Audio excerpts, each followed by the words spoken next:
میرا مطلب ہے شاہ صاحب اس میں مائنڈ کرنے والی کیا بات ہے؟ آپ دونوں کی مدر پارٹی پیپلز پارٹی تھی. بھائی بجی سری اور پٹ کا گوشت ایک ہی پٹے سے ملتے ہیں مگر بجی سری ٹوٹل 150 دی ہوندی ہے اور پٹ دا گوشت 1200 روپے دا کلو ہوندا ہے. وہ بھی اگر 12 بجے کے بعد جائیں تو ختم ہو چکا ہوتا ہے. یہ آپ نے کیا فرق بتایا؟ بھائی فرق صاف ظاہر ہے. پٹ دا گوشت دیکھیے تے بھوک لگ دیئے, سری ویکھیے تے ڈر لگتا ہے. راجہ صاحب دیکھیں پی ٹی آئی والے آپ کی آمد پہ کتنے خوش ہیں. انہوں نے ہولے میرا پتہ نہیں نا جی. کیا کہہ رہے میرا مطلب ہے کہ ان کو ابھی میری پوری صلاحیتوں کا پتہ نہیں ہے. جب ان کو میری مکمل صلاحیتوں کا احساس ہو گیا تو پھر دیکھنا میں بھی انشاءاللہ تن من دھن قربان کر دوں گا پی ٹی آئی کے اوپر. میری اب یہ پارٹی ہے. میں نے پچھلی پارٹی میں بھی اللہ کے فضل سے بڑی ایمانداری کے ساتھ محنت کی تھی مگر مجھے افسوس سے کہنا پڑتا ہے کہ یہ بی بی فرال تالپور صاحبہ جو ہیں انہوں نے میرے ساتھ اچھا نہیں کیا. اچھا وہ کہ آپ کے ساتھ اختلاف کی وجہ کیا بنی؟ باس جی میں نام ہی لیتا تھا تو لڑ پڑتی تھی. میں کہتا تھا کہ بی بی فرال تالپور صاحبہ میری بات سن لیں تو کہتے ہیں میں نے تمہاری نہیں سننی, پہلے فرال ٹھیک کراؤ. نام غلط لیتے تھے نا. ان کا نام فریال تالپور ہے, فرال نہیں ہے. اور جنید صاحب سندھی میں فریال کہتے ہیں, اردو میں فرال ہی کہتے ہیں. میری اردو بہترین ہے, میں تو اردو ہی بولتا ہوں, مجھے نہیں آتی سندھی تو میں اب کیا کروں. بہرحال کوئی ایسی بات نہیں, چھوڑ دیا تو چھوڑ دیا. اب میں پی ٹی آئی والوں کے ساتھ ہوں. انشاءاللہ دیکھنا میں اپنی محنت, اپنی سینس اور اپنی انشاءاللہ تعالی عقل و دانش کے ساتھ پی ٹی آئی کو 4 چاند لگا دوں گا. اچھا 2 تو ضرور لگا دوں گا چونکہ 2 میں پیپل پارٹی میں لگا آیا تھا, باقی 2 تو میرے پاس پکے ہیں. اگر ہو سکا تو میں کوشش کروں گا جو 2 ادھر لگائے تھے وہ بھی واپس ادھر لے. راجہ صاحب آپ چاند لگا رہے ہیں کہ بوٹے لگا رہے ہیں؟ تو اسے پھر گال کر لو. آپ کریے. آپ کو پتا بھی ہے میڈیا کے اوپر کتنا قیمتی ٹائم ہوتا ہے, آپ پھر بھی بول کے تو ٹائم ضائع کر رہے ہیں. اوپر سے آپ کو پتا ہے مجھے تو صرف حسب حال والے بلاتے ہیں, باقی چینلوں والوں کے پتا نہیں اردو نہیں ٹھیک. انہوں نے آپ بلایا تو ان کا ٹائم قیمتی ہے, آپ وہ بھی سارا ٹائم ویسٹیج کر رہے ہیں. جو آپ ہمارے دیے ہوئے ٹائم کے ساتھ کر رہے ہیں نا, میرا خیال ہمیں بریک لے لینی چاہیے. ناظرین یہاں میں لینا ایک چھوٹا سا وقت تھا, ہمارے ساتھ رہیے گا. بھائیان یقین کریں کہ میں نے پرسوں اس بوڑھے شخص کی آنکھوں میں جو آنسو دیکھے ہیں نا وہ میرے ذہن سے نکل نہیں رہے. تو کیوں اس کا پیر مدہ کیوں تم نے؟ میں نے کچھ نہیں کیا, اس سسٹم نے اس کا پیر مدہ, بلکہ پیر کیا مدہ تھا, اس کا دل بھی مد دیا. نہیں سیریسلی بتاؤ تو صحیح ہوا کیا؟ بھائی جان یہ جو اکیڈمیز تیاری کرواتی ہیں میڈیکل انٹری ٹیسٹ کی, اس کے لیے اس بزرگ کے پاس مطلوبہ فیس 45,000 روپے نہیں تھی. اصرار کر رہے تھے بزرگ کہ مجھ سے 10,000 روپے لے لو اور میری بیٹی کو تیاری کروا دو. ہوئے ہوئے ہوئے, وہ تو بہت فیس لیتے ہیں. یہ تو باقاعدہ ایک مافیا بن چکا ہے اور بڑی لوٹ مار ہو رہی ہے. اللہ کے بہت فضل سے چھوٹا لفظ ہے, یقین کرو مافیا بہت چھوٹا لفظ ہے. یہ ایک اتنی بڑی انڈسٹری بن گیا ہوا ہے. ہم ہر 2-3 سال بعد اس کا رونا روتے ہیں اپنے شو میں بھی کہ خدا کے لیے اس کو بند کر دیں میڈیکل ٹیسٹ, اور یہ جو انجینئرنگ یونیورسٹیز کے لیے FSC کے بعد ایک 100% ناجائز ٹیسٹ لیا جاتا ہے, اس کو بند کر دیں. اور بارہا ہم سنتے بھی آئے ہیں کہ شاید اس سال بند ہو جائے, لیکن جو وقت گزرتا جا رہا ہے بات سمجھ آتی جا رہی ہے کہ ٹیسٹ بند کیوں نہیں ہو رہا. کبھی بھی نہیں بند ہو سکتا. کروڑوں روپیہ میں نے سنا یہ اکیڈمیوں والے اکٹھے کر کے تو اوپر تک پہنچاتے ہیں. کروڑوں روپے حضور والا. جو انجینئرنگ یونیورسٹی کے ٹیسٹ ہیں ان کو تو سائڈ پہ رکھو, یہ صرف جو MCAT یعنی میڈیکل کالجز کا ٹیسٹ ہے, یہ اتنی بڑی انڈسٹری بن چکا ہے کہ ایک اندازے کے مطابق 5 ارب روپے سے تجاوز کر گیا معاملہ. 5 ارب روپے سے. اور بالکل درست بات ہے, میرے پاس اس بات کے شواہد موجود ہے کہ یہ اکیڈمیز والے پیسے اکٹھے کرتے ہیں اور حکام بالا کو دیتے ہیں. اب جتنے بھی اس کے بینیفیشریز ہیں, اس کے سٹیک ہولڈرز ہیں, وہ اس ٹیسٹ کو جتنا مرضی غلط قرار دیتے جائیں, میڈیا چیختا جائے, بیوروکریسی میں لوگ جو موجود ہیں وہ اس کو غلط قرار دے رہے ہیں, حکومت میں موجود لوگ وزراء اس کو غلط تسلیم کرتے ہیں, لیکن یہ ٹیسٹ بند ہونے کا نام صرف اس لیے نہیں لے رہا کہ وہ جو سٹیک ہولڈرز ہیں, جو اس سسٹم کے بینیفیشریز ہیں, وہ بینیفٹ حاصل کر رہے ہیں, جو مرضی کرتے جاؤ, جتنی مرضی دلیلیں دیتے جاؤ. بالکل برہنہ ہو گئی حقیقت سامنے آ گئی ہے کہ یہ ٹیسٹ ناجائز ہے.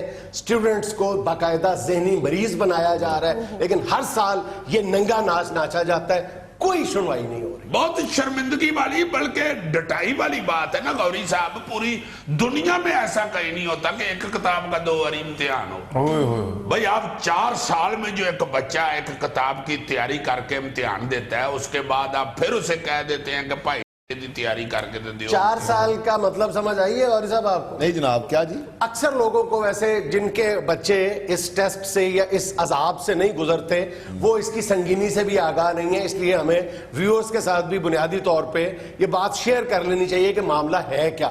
معاملہ یہ ہے کہ آپ جب ایف ایس سی کرتے ہو تو اس کے بعد آپ کو ایک ٹیسٹ سے گزرنا پڑتا ہے میڈیکل کالج یا انجینئرنگ یونیورسٹی میں داخلے کے لیے. اب اس میں وہ جو ایک 2.5 گھنٹے کا ٹیسٹ ہے, اس کے 50% نمبر ہے. باقی 50% میں سے 10% نمبر وہ ہیں جو آپ نے میٹرک میں حاصل کیے, اور صرف 40% نمبر وہ ہیں جو آپ نے ایف ایس سی میں حاصل کیے ہیں. یعنی 4 سال 9th سے لے کر ایف ایس سی تک کے جو نمبر ہیں وہ صرف 50% ہے, اور جو 2.5 گھنٹے کے ٹیسٹ کے وہ بھی 50% ہے.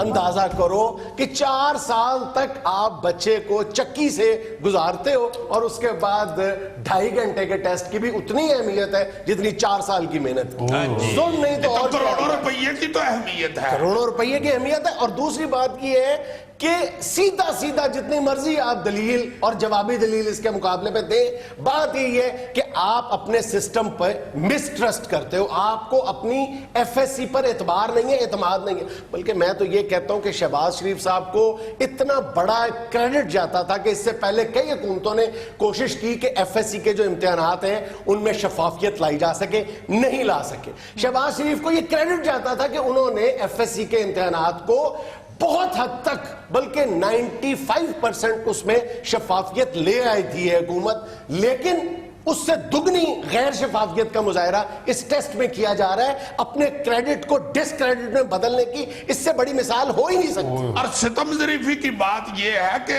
ایف ایس سی کا امتحان جس پہ یہ خود عدم اعتماد کر رہے ہیں, اس کے حوالے سے لوگ کہتے ہیں کہ وہ بہت شفاف اب ہونا شروع ہو گیا.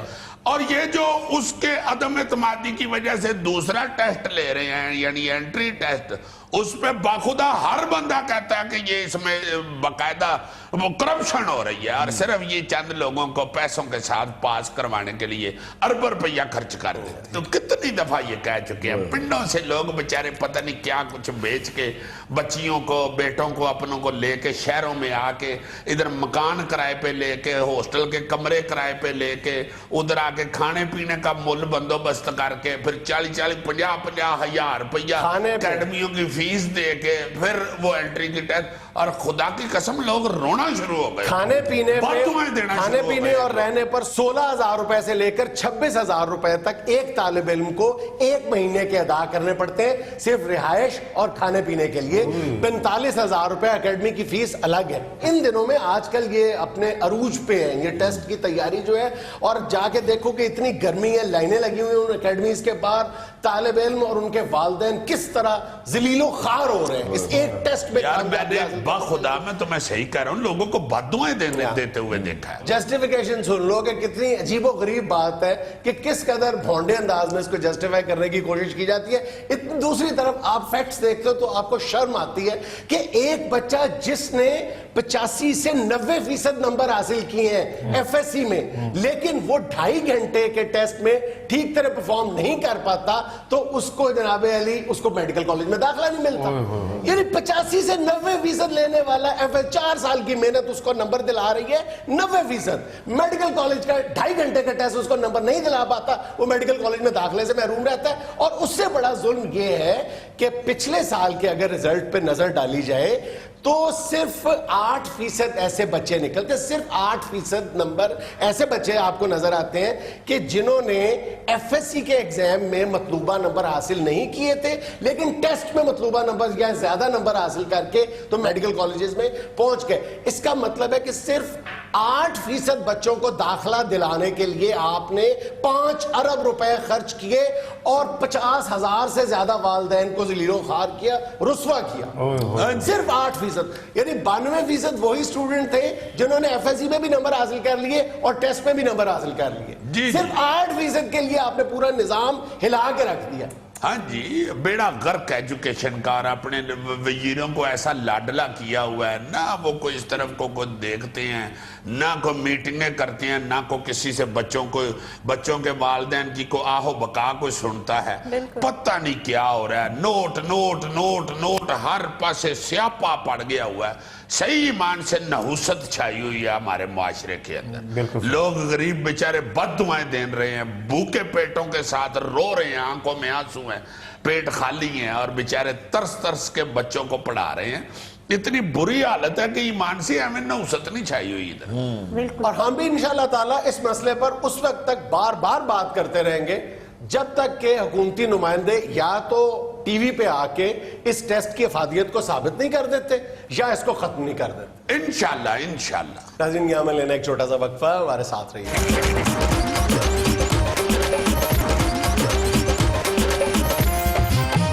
جی, یاد مائی کے حوالے سے ہم آج جو گفتگو کر رہے ہیں وہ بڑی دلچسپ ہوگی. انشاءاللہ آپ کو مزہ آئے گا سن کے.